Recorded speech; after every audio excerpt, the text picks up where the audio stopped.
Pemirsa, April 1955 Indonesia menjadi pemakrasa dari Konferensi Asia Afrika. Ada kurang lebih 29 negara Asia Afrika yang berkumpul di Bandung saat itu.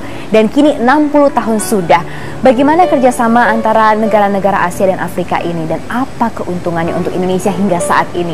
Saya akan berbincang-bincang dengan Bapak Ramli Saud. Beliau adalah diplomatik karir, bertugas di banyak negara ya Pak, Australia dan sebagainya. Tapi terakhir beliau menjadi duta besar dari Ethiopia dan Uni Afrika dan sudah kembali sekarang ke Jakarta, Indonesia. Apa kabar Pak? Kabar Welcome back.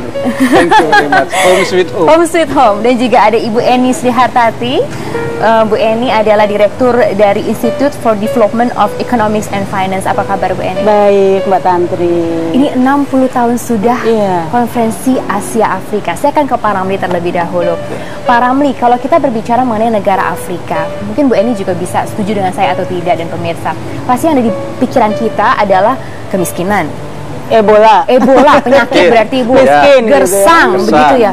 Pak Ramli, seperti apa sih Afrika sebetulnya? Saya kira hampir semua atau kebanyakan kita ya, dan bukan hanya di Indonesia. Orang-orang dari Eropa juga punya komplain yang sama, dari Amerika dan benua-benua lagi.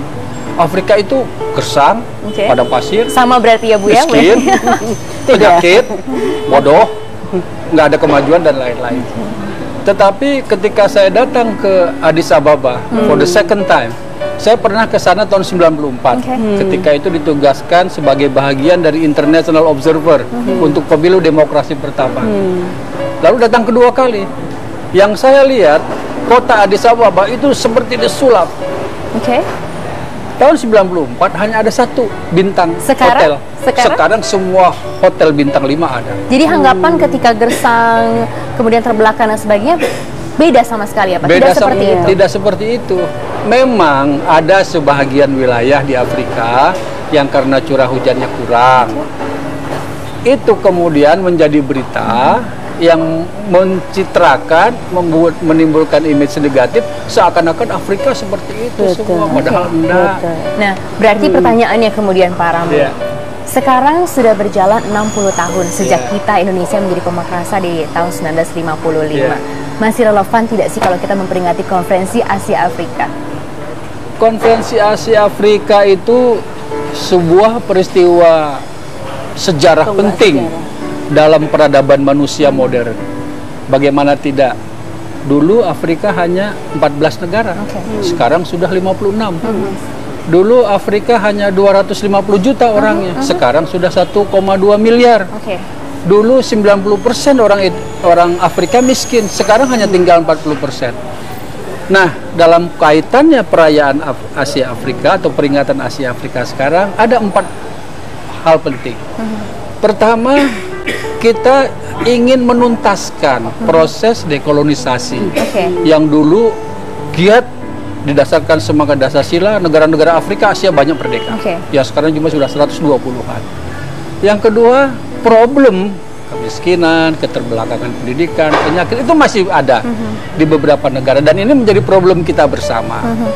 Yang ketiga adalah munculnya persoalan-persoalan baru yang dulu nggak ada. Misalnya terorisme, kejahatan lintas negara, dan lain-lain. Yang kita memerlukan juga kerjasama dengan Afrika. Dan yang terakhir adalah Lautan India adalah poros maritim Asia dan Afrika. Kita harus ciptakan itu melalui KAA sekarang. KAA yang sekarang. Mbak ini kalau melihatnya berkaitan dengan KAA yang sekarang, Indonesia sendiri sebenarnya diuntungkan di mana sih? Sangat. Cuman persoalannya kita tidak tahu bahwa kita mempunyai peluang yang begitu besar. Kenapa kita bisa tidak tahu? Apa yang terjadi? Ini seperti kita biasanya kan kalau melihat tetangga kita yang miskin, yang kurang mampu, gitu kita cuekin. Kita pengennya itu bergaulnya dengan yang kaya-kaya. Kita kan Indonesia kan pengennya temennya sama negara-negara OECD. Kalau di pertemuan APEC kita gagah pakai jas pede gitu, confident gitu kan.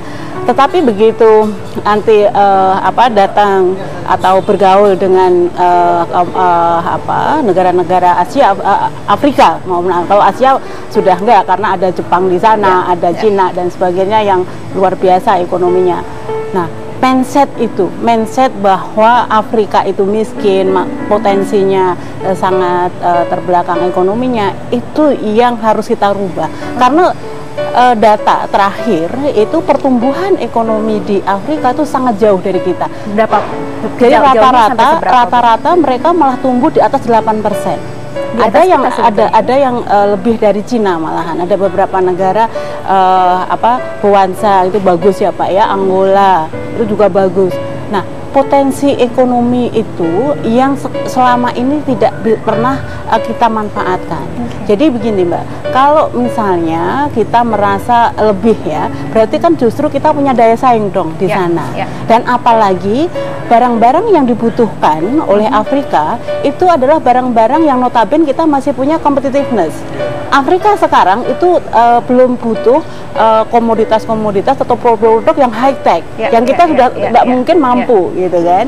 Tetapi mereka yang dibutuhkan seperti cerita Pak Rahmili tadi, sabun gitu kan. Ini menarik, kebutuhan yang sehari-hari. Nah, ini kan peluang kita berjualan ke sana. Selama ini kita sulit mencari negara mana sih yang bisa menampung ekspor kita sehingga kita defisit gitu kan. Jadi ini mungkin pemirsa juga bertanya-tanya, Pak Ramli ceritanya kapan tadi sebelum kita mulai talk show Pak sempat cerita bahwa Pak Ramli mempromosikan ada produk Indonesia, sabun dan juga mie instan masuk ke negara Uni Afrika, begitu ya Pak Ramli ya? Ya, saya ingin sekali ketika bertugas awal meremajakan kembali hubungan kita dengan Ethiopia dan Uni Afrika, rejuvenate, diisi dengan semangat baru, lalu bergelora dan inisiatif-inisiatif baru dari yang sederhana saja, yang sehari-hari. Yang sehari-hari. Ceritanya ditahan dulu Pak, karena kita harus jeda terlebih dahulu. Kami akan segera kembali sesaat lagi.